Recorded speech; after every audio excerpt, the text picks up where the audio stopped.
So just thinking that through, if in fact the opening on the top, and again I'll hold it up, is too small for Chris Watts to, as he apparently, according to the police, admitted, too small for him to put those children through, he would have had to do it from the bottom, which means the tank would have had to be empty, or he'd have been gushed on by a full tank of oil.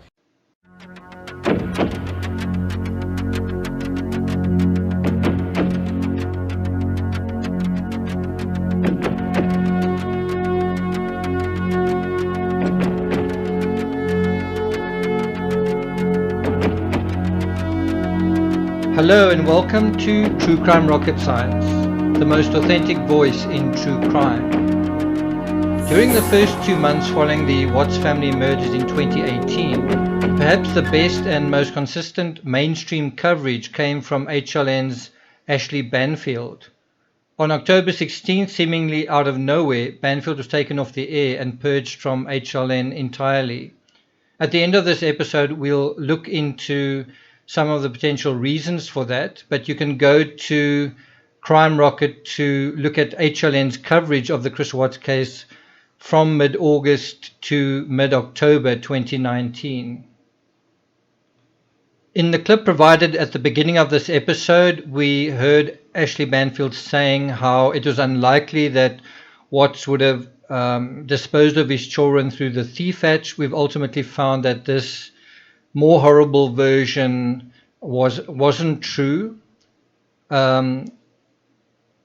We found that, in fact, it was true that they had been put through the top of the hatch, as unlikely as everyone thought it would be. Law enforcement didn't think it was likely.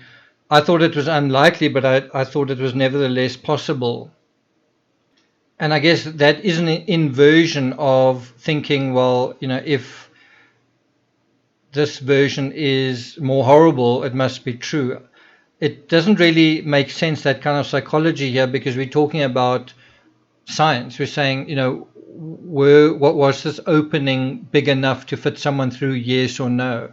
And, you know, I guess that's also where science can have its limits, is where you say, well, I don't think this hole is big enough. Well, make sure, test it, check it. And how are you going to do that except by doing kind of a demonstration? Besides this, Ashleigh Banfield's coverage was really excellent. Something that she mentioned through the course of her videos that proved very valid was she mentioned how in August there were no videos of kind of the Watts family. And she said, you know, they'd been separated for 5 weeks. The children are now going to be reconciled with their father. Shanann is going to meet Chris Watts again. Surely you're going to celebrate this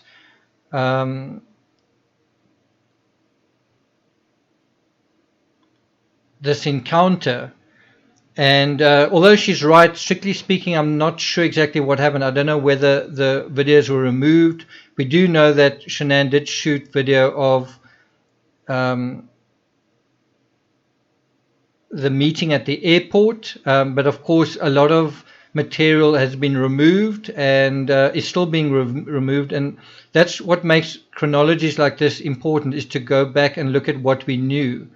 5 years from now, people will probably think, people won't know about the video shot at the airport of Watts meeting his family. And so that's the kind of crazy part of true crime, is information becomes available, information is removed, and then you sort of wonder what was known afterwards. And it's easy to assume that information isn't there when you don't see it. It takes meticulous research, and that's the power of a narrative. A narrative tries to chronologically put something together. A written narrative is the most finely tuned narrative that you get, because it's so detailed and so chronological. If you think of the written word versus the spoken word, it's so easy to sort of gloss over things when you're talking about something. You know what I mean? And video is even less sort of detailed, although you can sometimes see a lot in a single image. But what I mean is, when you're combining words with images, it kind of takes on a life of its own. It sort of tends to show things in a different way. And you get that in so many different ways. You get that in depictions of historical figures. For example, when Kirk Douglas depicted Vincent van Gogh, Kirk Douglas is quite a masculine guy, quite a muscular guy. He's even got like a dimpled chin. That's not at all what Vincent van Gogh looked like, but then you just dye his hair red and then suddenly, and sort of change his behavior to kind of more pathetic, and then you suddenly have Vincent van Gogh. It's not quite the same, and one's got to be aware of those sort of nuances. Speaking of narratives, my second book in the Silver Fox series is available. It's just gotten its third review, and it's also available in paperback for those who are interested. Then in terms of this series, Christopher Watts, What Else Do We Know? We're going to be going through points 58 to 67. There are a couple of subpoints. But before we get to that, a big thank you and a big welcome to all 9,000 of you. Thank you for subscribing to this channel. This is going to be a very exciting year just in terms of the Van Gogh saga, which I'm already trying to introduce some of you guys to. I'm going to be going into high gear in June and July. Van Gogh died towards the end of July 1890. That's 130 years ago this year. So I'm going to be taking you guys through that. I've written a book on the murder of Vincent van Gogh. I'm dealing with it quite heavily already on the Patreon channel, just trying to introduce the characters, going through the letters step by step. If you think it's not a true crime drama, prepare to have your socks blown off. It absolutely is, and it's really interesting going into a whole different world. You know, the world of late 19th century France in places in these little towns like Auvers and Arles. So that's going to be a very colorful and interesting journey compared to the true crime journeys that many of us are used to. Of course, I'll be continuing to cover the Chris Watts case, especially this series, What Else Do We Know?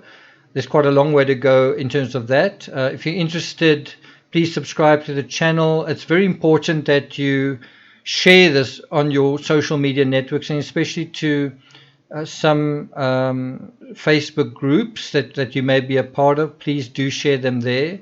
Also on Twitter, and let's get started with today's episode. So we left off on the previous episode on point number 58, just talking about the unprecedented interest in the autopsy results. There was a lot of interest from the public. There was a lot of interest from the media. HLN wanted to know what was going on, and Wild County officers sort of being inundated with calls. And what happened was they just refused to provide the autopsy reports. Even after the autopsy reports were made available, they still kind of held on to them. And we know that when the autopsy results came out, they were kind of surprising, just because there was almost like nothing in them. It was like a bland report with virtually nothing really stood out in them. Okay, and so let's move on from there. 59. Shanann made a Facebook page for Bella when she was born. From the list of 38 friends on Bella's page, some are family and several list themselves as brand promoter at Laval. The page lists her favorite sports teams as the Pittsburgh Steelers and her favorite music as Bruno Mars. Final activity on the page was on May 24th, 2014. So a question for you guys: was a Facebook page made for CC? See if you guys can answer it. Leave an answer in the comments. Then number 60, Chris Watts isn't supposed to have access to any media reports, but apparently is aware of how infamously famous his case has become, including internationally. And so this is a report from People at the time. This is sometime in September. Everything we're dealing with now is sort of mid-September to the end of September 2018. Quote, Watson said he feels the public doesn't know the full story, the source says. He feels like no one understands him and nobody knows what happened, says the source. He thinks if they did understand, they'd realize that he's not the monster everyone says he is. And I think that's a very interesting comment spoken at the time, but also in hindsight, given what is subsequently said, what has subsequently been revealed. One's got to wonder, how could he be less of a monster than how people understood? And so I said at the time, my personal view is that he's right, that most people don't understand who he really is, but I'm not sure that makes what he did any less monstrous. Certainly what people are still saying about him is that he's a narcissist and so on. I still don't think people really understand who he is and how he thinks. I still don't think that that's the case. Number 61, a large moving truck arrives at Saratoga Drive. This happened towards, I think it was the 26th of September. And Shanann's father, Frank, was seen moving a bed frame and a mirror into the truck under police supervision. An unknown 30-year-old woman was with him. She was described as a woman with dark brown hair. I guess this could be a lot of different people. It could be Nicole Atkinson if she dyed her hair at this point, if her hair was brown at this point. It could theoretically be Nicole Kessinger. I doubt it though. It could be Cassie Rosenberg. It could just be someone related to the case in some way. Number 62, more than 10 days after posting my analysis on the access hatches on Shakedown, and you guys can go to this particular timeline on it's if you go to the tab on Crime Rocket, it's the first story, it's what else do we know, and then scroll down to point number 62. You can link to that story which I did on Shakedown. I obviously thought about this and covered it while I was doing ongoing research for the books that I was writing. So I was meticulously and systematically going through all the questions and issues step by step, and about 10 days after I covered it, HLN covered it. And although they covered it in some detail and they had an expert present, I'm not sure if they covered it very well. I'm not sure if they covered it in a very convincing way.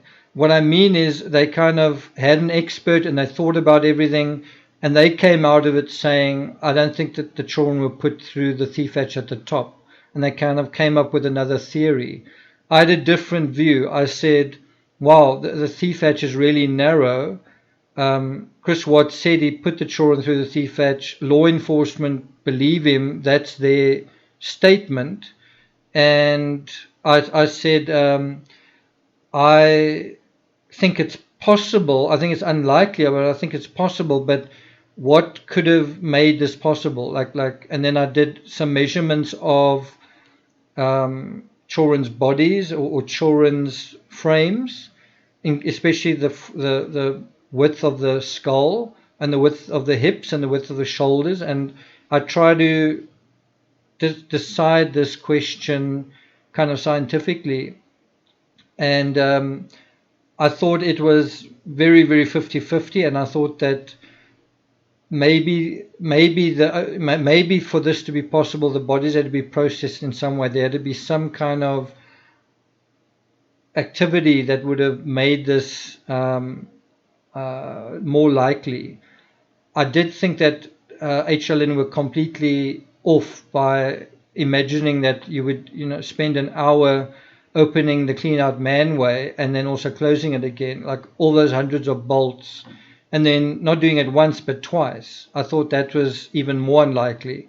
So that I think gives you an idea where what you see on television, don't believe everything you hear. What you see an expert saying, don't believe everything you hear. And even someone experienced in true crime talking about something, it's not necessarily true. There are a lot of things that make sense that aren't necessarily true.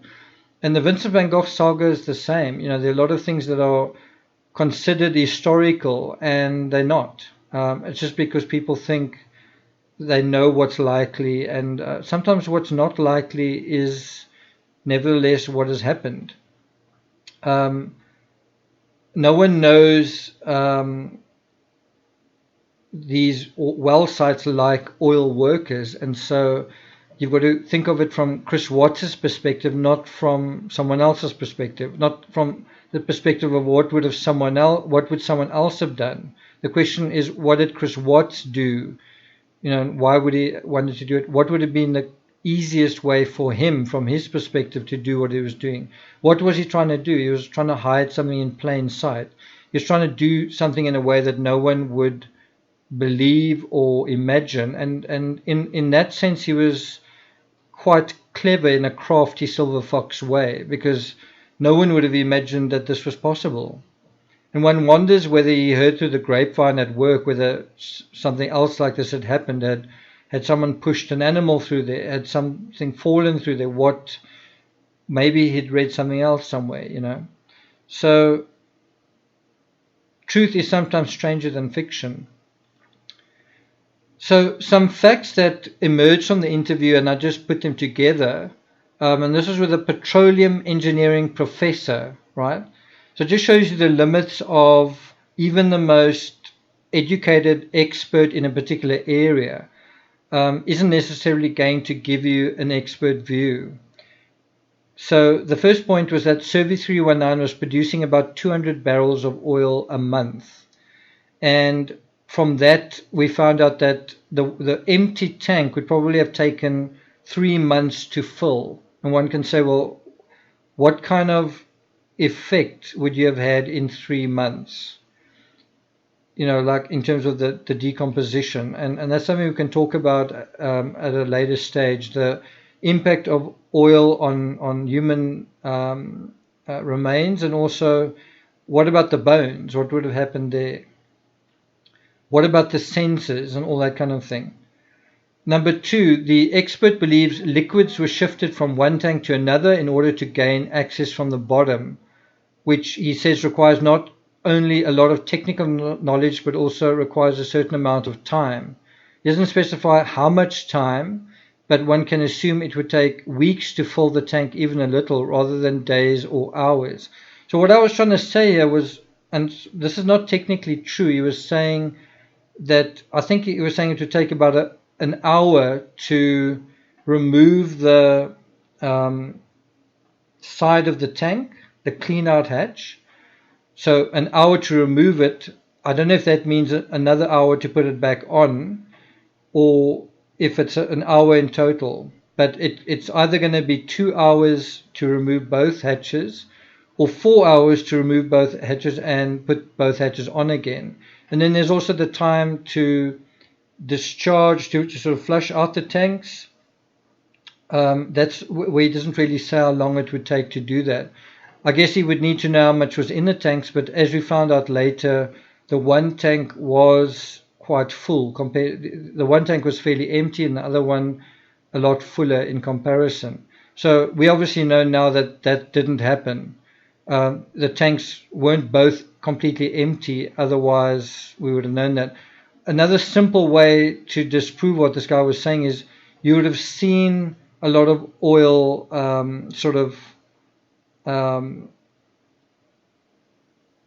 I guess that's not necessarily true. I was going to say you would have seen a lot of oil on the ground if Chris Watts had flushed the tanks, but that's not true, necessarily true if he shifted them. So that's not necessarily true. But we did actually see quite a lot of oil on the ground in one particular case, in next to one tank. So all of this we were sort of learning as we were going along. Point number 3, it would take 3 months to fill the tanks naturally. So the natural flow rate into the tanks. HLN notes what Shakedown indicated earlier, that the access hatches are too small to place an adult inside. Well, that's pretty obvious, I would say. And I didn't do a very scientific study right in the beginning. So in other words, I didn't have a lot of numbers and mathematical equations. I mean, I eventually did get to that. But right in the beginning, I used more of an intuitive kind of analysis. And you might say, well, that's not very professional or that's not very sophisticated. Well, it was a basic way of looking at it. And what I did was I looked at the photos of the thief hatch, and I looked at one thing that I noticed was the width of the let's call it the exterior silver metal opening was wider than the width of the orifice inside. And that was quite an important thing to be aware of. I did later on look at technical drawings and diagrams of thief hatches. It's a standard template, and it kind of it does taper inwards. So once you sort of open the hatch, it does have a narrower opening, and this kind of stands to reason. It's kind of similar with, you know, a lot of commercially available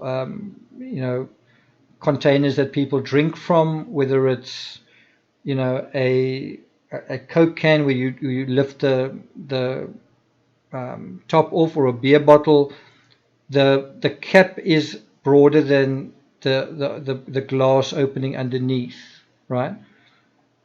And so what I did was I just did a simple measurement looking at the width of the oil operator's hips and then looking at the width of the thief hatch, and you could see that it was a lot narrower, and so you already had kind of a problem. Now the question was, what about a child? That was the question. Point number 5, HLN believes they were also too small to fit the children's bodies in.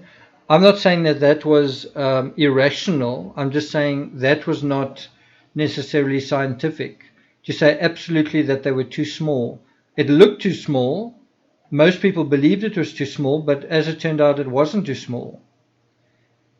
And that is why I say one's got to consider other possibilities. Could there be a way to facilitate pushing the bodies through that? And I'm not dealing with it right now, but I did go and do some research of, you know, news cases or news reports where human beings were known to get through very narrow openings. And there's a little bit of literature about that. And then, but like where that came from was I believe I happened upon, I think I just stumbled on a story on YouTube or somewhere where a rat or a cat or something got through a very, very small opening. And it just made me wonder, you know, is our imagination or is our knowledge in terms of that, does it need to be addressed? And as it turned out, it did. Point number 6, the professor suggests the clean out manways, plural, at the bottom had to be open to dump the bodies, a rigorous process involving the loosening and refastening of a large number of bolts. Point number 7, the time to unfasten and refasten the bolts, presumably for both manways, the professor estimates an hour. And I just don't think Chris Watts had that amount of time. If you're going to look at the discovery, he didn't have that amount of time, you know, to do that and also to dig a hole. And, you know, anyway, point number 8, that's an eternity at a crime scene trying to get rid of 3 bodies with the sun coming up. So that was kind of my intuitive assessment, was that I just didn't agree. I just didn't think that that was going to be likely.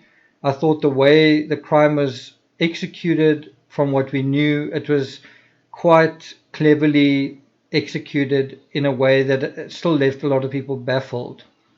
And I didn't think that you're going to have someone running around for an hour or working outside for an hour, and wasn't it likely to raise questions. You know, what were you doing opening the entire hatch? Why were you, I mean, wouldn't you have to explain why he was purging the tanks? Wouldn't you need to explain to people why he was making such a kind of taking such an extreme measure. And as it turned out, it would have needed to have been with both tanks, not just one. What was so serious that he needed to do that?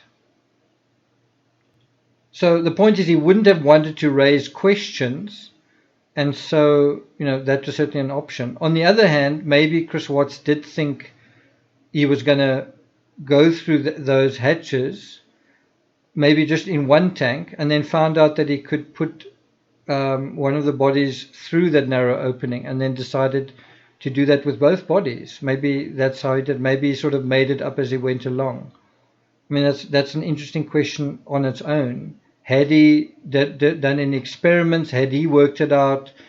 How did he have confidence that it was going to work? Or did he kind of make it up as he went along? Did he have a plan B? I did think it was very astute of Ashleigh Banfield to make a mock-up of the size of the thief hatch. I thought that was quite good. That kind of thing made me more deliberate about it, more purposeful, made me also go and kind of do measurements. And that's why I enjoyed HLN's coverage. It inspired me to think more carefully and more, I guess, visually about certain things. I did go and source as many pictures as I could. I actually found a YouTube video of an oil worker going up onto similar looking tanks, which has since been removed online, as so much else has.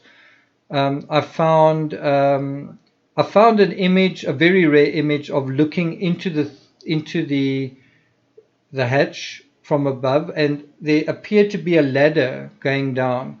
I'm really not sure that is a ladder. It might just be kind of a sensor, or measuring the volume of the tanks. I really don't think that's a human ladder. There just wouldn't be any space for even a small child to go in with that thing there. But the visual did make one imagine that it was a ladder and that one could just climb down there. And that, again, is how misleading certain things can be when you're trying to figure them out. So something I mentioned on this chronology, I said, if that's an access ladder, it suggests there's enough space not only for a child but for an adult technician to descend into it. And then I mentioned another diagram showing an internal ladder. So you were seeing that there were tanks with internal ladders, but they weren't necessarily connected directly to any access hatch. And that's the other thing, is wasn't called a access hatch, it was called a thief hatch. And it didn't seem to be about gaining access to the well. It seemed to be about something else, maybe testing, looking at the levels of product, or potentially allowing for venting, or just getting a visual idea of the ingredients of the tanks. Ladders inside the tanks seem to be against the wall of the tanks, and not necessarily even going to the top. These ladders seem to be associated with cleaning the tanks. You would climb the ladder, I guess, to potentially clean something, maybe even clean sensors that were inside. Maybe also to clean grills. So just a point of criticism I had for the HLN images that they were showing, I said the angle doesn't show the stairways leading to the top of the oil tanks. So they were showing you the clean out manways, and from that angle you didn't see the stairways going to the top. And I was just saying, clearly there was one. And Chris Watts clearly mentioned going up that sort of catwalk, subsequently in his confession. We knew about that subsequently. So it just shows, although HLN had their pulse on the investigation, they wouldn't necessarily have kind of leaks. You wouldn't sort of have the FBI calling them up and sort of whispering, hey, by the way, you were wrong about the thief hatches. I think that is what happened. So it just shows they were investigating it like I was. They were basing their information on, to some extent, common sense, to some extent on what information was available, to some extent on what law enforcement had revealed. And you make do with what you can. You try and thread things together into a version, and you use your experience with other cases and try and come up with a version. So I also found a graphic showing a hatch going through a floating tank. This is not a ladder going through the center of the tank, and this is all in an effort to try and learn about a very niche kind of crime scene, a very unique crime scene that we hadn't encountered before. Number 63, just an image of Dieter posted to Shanann's Instagram. 64, HLN interviews Matt Francis, Shanann's high school teacher. Francis describes being very impressed with how she did Facebook Live and how she'd become such an encourager. He also describes Shanann as having come a long way. And I don't think that's particularly useful information, just saying, how well she was doing on Facebook Live. It's not really going to tell you anything. I'm not going to read the rest of this point, just because anytime you say something that's not positive, it's seen as victim blaming, and they talk about shutting down accounts. So I'm not going to say anything negative, and I'll leave you guys to sort of read it. One thing that I did find interesting with Matt Francis was he mispronounced Shanann's name, calling her Shanna Ann, and according to him, she didn't connect his mispronunciation of her name in 3 years. So I've always found that just odd, how there's so many different versions just to Shanann's name, and that alone almost is emblematic of the different versions around people's ideas of what happened in the Watts case. It's just like reality shifts, and no one has any idea of what reality actually is. And on something as simple as someone's name, there's not even agreement. We live in an information age, and we've got access to so much information, and yet it doesn't seem to crystallize into this is 100% true. This is the absolute truth. This is the bottom line of what happened here. Instead, there's just like this Medusa's head of versions and permutations and conspiracy theories and nonsense surrounding something.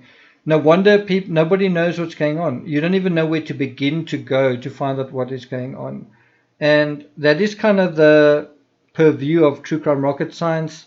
That's why I say it's the most authentic and most credible voice in true crime. It's trying to say, given what we know, this is the best possible scenario that we can come up with based on having access to all the information, and it may not be reality, but it's as close to it as we can possibly get. And that's kind of the purpose of true crime rocket science. And this is also why, when you make a movie, when you dramatize something, that is when you are really testing the ability to recreate reality. How real is this reality that you're representing? And it turns out we're not really very good at that. We're good at the sort of very facile, superficial things. We can get the colors right and the clothing right. We can get the basics right, like the cleanliness of a house. But deeper things like characters and motivations and the dynamics, we seem pretty poorly equipped to deal with. It's almost like our obsession with social media and our continual presence on the internet has made us very poor discerners of ourselves. Number 65, Chris Watts is inmate number 360519 in a Greeley, Colorado jail cell. So that was his prison number. So I guess if you wanted to write to him, then you would just need to know his prison number and maybe the address of the jail, and maybe your letters would get to him. Of course, a lot of people were writing to him at this point. 66, HLN noted in late September that Chris Watts made numerous complaints to the judge about press leaks. He referred specifically to many complaints, but apparently had no comment about People magazine articles discussing his affairs, including with another man. So I guess this was my kind of stab at something weird going on in this case, right? I was basically saying, you've got Chris Watts' defense, and I say that word with kind of inverted commas because ultimately Chris Watts had no defense. He used no defense. He didn't really rely on his defense really whatsoever. And yet his defense were doing certain things. Remember, they were public defenders. They were paid by Weld County, just like the prosecutors. And they kept complaining about press leaks, right? So they didn't like, Chris Watts' lawyers didn't like what was going on with all the information going out. And I guess they were complaining about either what law enforcement was supposedly leaking or what the prosecution was leaking. And so you've got these complaints about press leaks against the backdrop of the autopsy reports. So in other words, they're saying, while we're very unhappy about press leaks and the autopsy reports haven't been released yet, ... kind of thing. The part that doesn't make sense is, if Chris Watts was unhappy about these press leaks, why did he have no comment about the People magazine articles discussing his affairs, including with another man? Now, it's possible that he was complaining about that. It's possible that that was what he was upset about. That, you know, the fact that law enforcement had spoken to Trent Bolt and now it was being kind of discussed. Was that leaked by the media, or was that? I don't think it was. Sorry, was that leaked by law enforcement? I don't think it was. I think it was leaked by Trent Bolt himself. I think there's a little bit of substantiation in that he had spoken to the FBI, or the FBI had spoken to him, but that hadn't been really leaked, right? But the question is, Chris Watts didn't seem to be complaining about that. You can go through the record of motions. What was he complaining about? What things was he complaining about? And it seemed to be things like related to evidence, not related to this far more damaging kind of gossip, which turned out not to be true. And that does make you wonder kind of what was going on. I mean, I do think Chris Watts had complaints about leaks, but I don't think, had he known about Trent Bolt, I don't think I don't think that was what his lawyers were acting on. They were acting in general about concern about press leaks.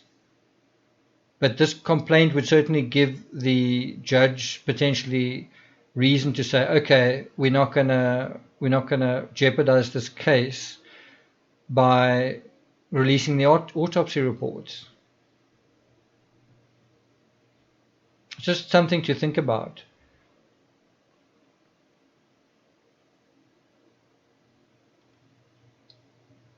Number 67, and I think this is an amazing point, an excellent point by Ashleigh Banfield. She said on September 29th, she said, listen, everything about this case is over the top, and I think it's because nothing about this case makes sense. You don't typically have an accused family annihilator with a background like Chris Watts, with a wife like Chris Watts, with children like Chris Watts, with Facebook pages like Chris Watts. A guy like this who everybody, I mean literally everyone who we contacted has said this is not the guy. And that was from September 29th, 2018. And my response to that was, there's as good a description as you'll find for a man with two faces. So a lot of people see it in a totally different way. They say, okay, the Chris Watts we see couldn't have committed this crime, so it must be somebody else. and then they start kind of investigating different people. And I agree with that 100%. The Chris Watts that we know couldn't have committed this crime and wouldn't have committed this crime. But that doesn't mean it's somebody besides Chris Watts. It's another side to Christopher Watts. It's not another person. It's another side to Christopher Watts. And Shanann started getting to know that side to him, other people as well. It's just not spoken about a lot. It's acknowledged, but it's certainly not spoken about very much. I think his colleagues calling him Silver Fox acknowledges that to some extent. I think him slyly having an affair with a co-worker acknowledges that. I think him trying to keep the gender reveal secret kind of acknowledges that. I think the way he executed the crime acknowledges that. I think the way he used oxycodone, I think also acknowledges that. I think the whole disposal in the tanks acknowledges that. It's trying to keep certain things secret, trying very hard to keep certain things secret. And, introverts are, by their very nature, holding things back from the world all the time. They don't communicate what they really feel. They don't show or, actively what they really feel. So many of us show what we feel on social media. He didn't. So many of us wear our hearts on our sleeves. He didn't. So, I think one's got to bear in mind some people, just by who they are, keep aside to themselves secret. Some people have masks, and their masks are so effective that we just don't consider that there's another side to these people. Anyway, you can go and look at the HLN coverage on Crime Rocket. If you're struggling to find it, just scroll down to the search bar and do a blog search for HLN. Or you can look for the latest posts also by scrolling down. There's also coverage in the HLN segment of the Rusek's visit to the house. And as far as I recall, they removed Shanann's purse from the site and then had to return it. So that was actually taken from the crime scene, I think under police supervision, but they then later had to return it. I could be wrong. It may not have taken place then. It could even have taken place earlier when the Ruseks were in town for the original hearings, like in August, sort of early August. So it could have happened then as well. I think that'll be confirmed. The date when this happened will be confirmed in the discovery. So that's another question that I can pose to you guys. Check your knowledge. When was Shanann's purse removed from the crime scene? Was it during this removals process or was it before that? Something else I just wanted to highlight, just based on the autopsy, I spoke about the autopsy in a previous video, is just that there was an extended period where Detective Baumhover went to check the alcohol levels. So in other words, they got the blood, the toxicity reports back, and they found these alcohol levels that were potentially a cause of concern. The DA didn't know for sure if they were, but they just wanted to check it in case there was a possible defense. And so Detective Baumhover then went and interviewed Shanann's friends, and this was fairly late, I think even as late as November, early November, and late October. I think he was talking to Shanann's friends and asking them about her drinking habits, asking Nicole Atkinson, did you see Shanann drinking on the plane or in Arizona? Asking other friends, what were her habits like? When you lived with her, did she drink a lot? Checking the house, the contents of the house, the fridge, the photos for alcohol. And that because they were still kind of investigating that aspect, one can imagine that it could have been potentially sensitive, and that could have influenced, I don't want to say witness testimony, but if the media had been talking about blood alcohol, it could have impacted how Detective Baumhover's investigation had gone, you know. Although I don't think that's a strong case to make for withholding the reports, it definitely is something, especially when you've got a plea deal hanging in the balance. You can imagine if Chris Watts himself was reading about Shanann's blood alcohol, him thinking, wow, they really don't know what's going on, do they? They really can't be sure about this and that and the next thing. And that may have given him the confidence to take the case to trial and attempt a defense.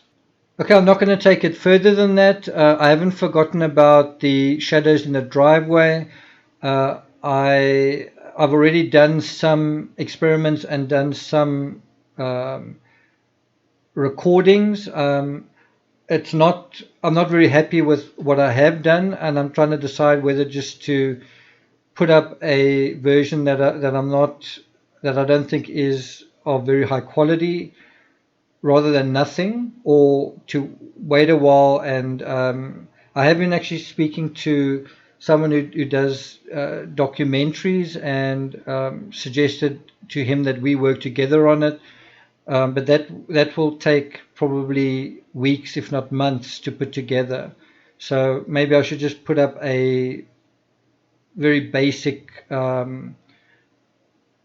explanation in 2 parts on that. It's not my preference, but you know, I guess it's one way of dealing with it. So again, I want to recommend you go to the Crime Rocket blog to look at the HLN coverage. There's also a link to my latest book, Silver Fox, and all the other books. Silver Fox is also available in paperback.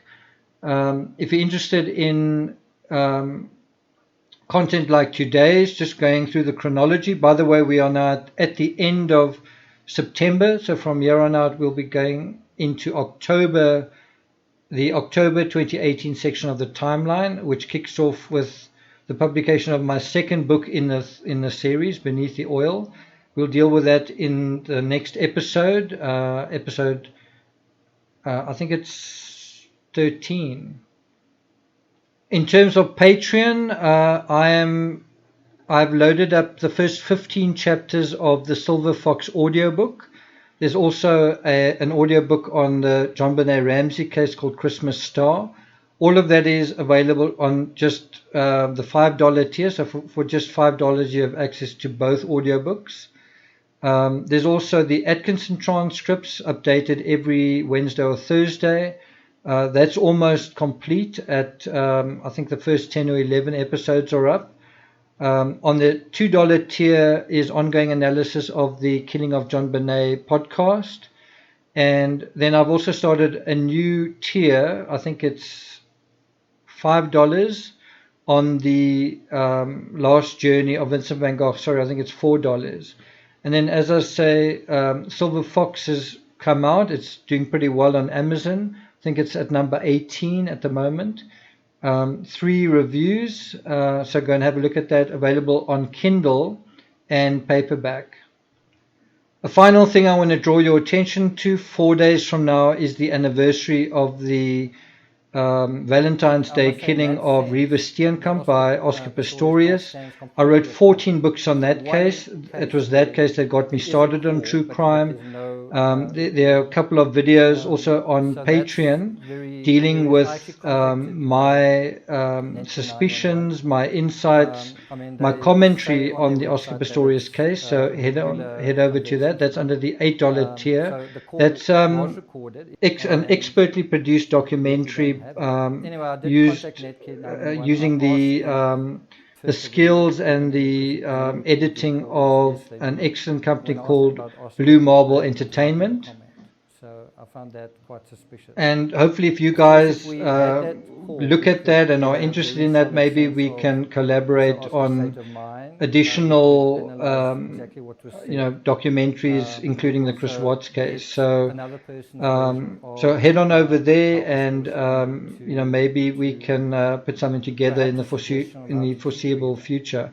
I know he's very interested in doing a documentary on my book, The Murder of Vincent van Gogh. So so watch this space. Again, I want to thank all 9,000 subscribers, and if you haven't subscribed yet to this channel, please do. Thank you for listening.